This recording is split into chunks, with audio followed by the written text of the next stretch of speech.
It all started with I checked my phone to see the notification. Your package is arriving today. I stared at it, confused. I hadn't ordered anything off of Amazon recently. In fact, I thought I'd uninstalled the app from my phone in an attempt to save myself from 1 a.m. impulse buys of weird kitchen gadgets I didn't need. "Hey, Ben," I said. "Did you buy something off Amazon?" Yeah, socks, a colander, and what was it? Oh, those little rings that hold up the shower curtains, the ones with the metal beads on them." "No, that was last week. I'm talking about today. There's a package arriving." He furrowed his eyebrows. "Oh, no, I didn't order anything since then. Did you?" "No, that's why I'm asking you." He frowned. "Maybe Alexa ordered something by mistake." "Does that happen?" "Yeah, a lot of people complain about it online." Of course, another way for Amazon to reel in money, by making mistake orders. Whoops, you just spent $102 on a new stainless steel frying pan. With a huff, I pulled out my computer. I went to Amazon, clicked orders. There it was, an item, ordered only a few days ago. But the product image was replaced with the standard gray text. No image available. The price box read $0.00. The title of the product read, Unknown. Underneath, in green bold letters, it read, Arriving today by 8 p.m. "Hey, Ben, come look at this." His eyes glanced over the computer screen. "Oh, that's weird. Probably just a glitch." He looked at me, and I must have looked pretty upset because he added, "I honestly wouldn't worry about it, Ellie." I waited for the doorbell to ring. Every time I heard the slightest thump or scuffing sound outside, I jumped and peered out the window to see if the package had arrived. But the afternoon passed without event. As the time approached 8 p.m., and the package still hadn't arrived, I felt both disappointment and relief. I'd been excited to see what the mystery package was, but also a bit freaked out over what appeared to be some sort of phantom Amazon order. But I guess it was a glitch. There never was any package that would be delivered. It was just an error in the system.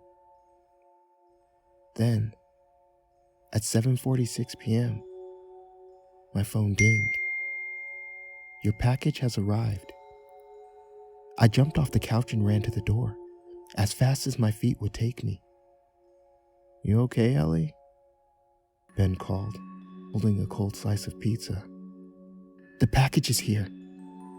"Oh," he said, through a mouthful of congealed cheese. "I thought it was just a digital glitch, but hey, if they actually sent us a package we didn't pay for, awesome for us, it's free stuff." "It's not awesome. It's weird." He followed me up to the door, practically dancing. My hand fell on the knob, shaking. I shouldn't be nervous, I scolded myself. Mail mix-ups happen all the time. Ben's right. This is good. It's free stuff, and free stuff is always good. I yanked the door open. There it was, a brown box, about a foot on each side, sealed shut with blue tape. I bent over and picked it up. It was much heavier than I expected. "Here, I'll take it," Ben said. We brought it into the kitchen and set it down on the island. He grabbed a butter knife. "You ready?" he asked. "I guess." He plunged it through the tape and pulled open the flaps. "What the hell?" he said, backing away from it. It was empty. I was staring at ordinary cardboard, slightly frayed and bent in places, held together with that blue tape. I circled around the island, staring inside, as if something might suddenly materialize out of thin air. But it was so heavy. I finally said. How could it be empty? I thought it was going to be something really good, like a boombox. Ben replied. A boombox? What is this, the 90s? He laughed. Hey, I would have been happy. He disappeared back into the living room. I grabbed the box and lifted it. It was light now. Normal. As my heart slowed, I folded the box up and tossed it in the recycling bin. All that fuss over an empty box. I woke up cold. I squinted at the clock. 3:34 a.m. The window was wide open, curtains billowing in the breeze. Damn it, I said, rushing up to close it. That's when I noticed the bed was empty. Ben, I whispered. I glanced at the bathroom. The light was off. The bedroom door hung wide open though, and a dim golden light shone across the stairs. He was downstairs. I walked into the hallway. It was even colder out here. I whipped around and noticed every bedroom door was open, and inside each, every window was open. What kind of fuckery has Ben up to? Ben! I shouted. No reply.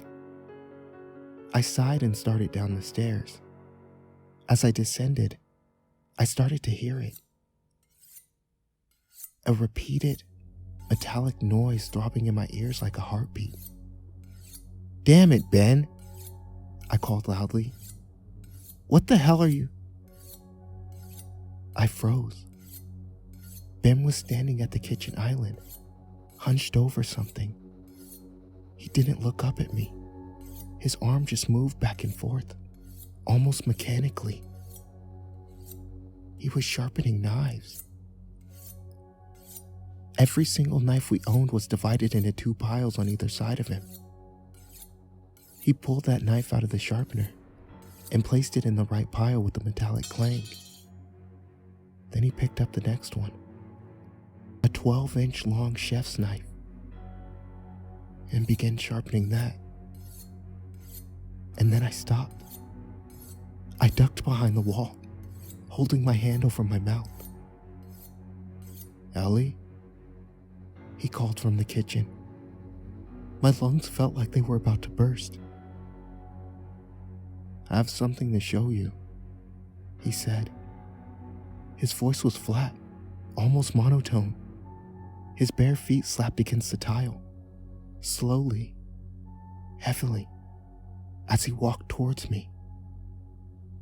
I took in a slow, shuddering breath, extended my foot out in front of me, silently. Ellie? I ran. I took off down the hall. My feet slipped against the linoleum, but I forced myself forward, lungs burning. Ellie, he screamed. His voice was no longer light and kind. It was angry. I grabbed the keys off the hook. Then I opened the garage and ran out into the driveway. His hulking form was silhouetted in the doorway, the knife gripped tightly in his hand. I dove into the car, locked the doors and started it up. The headlights washed over him, and his eyes glinted eerily in the light. For a moment he was still. Then he ran towards the car, as fast as he possibly could, knife raised in his hand, mouth open in an animalistic howl. I peeled out of the driveway. My mind raced. Ben had never been violent. Never.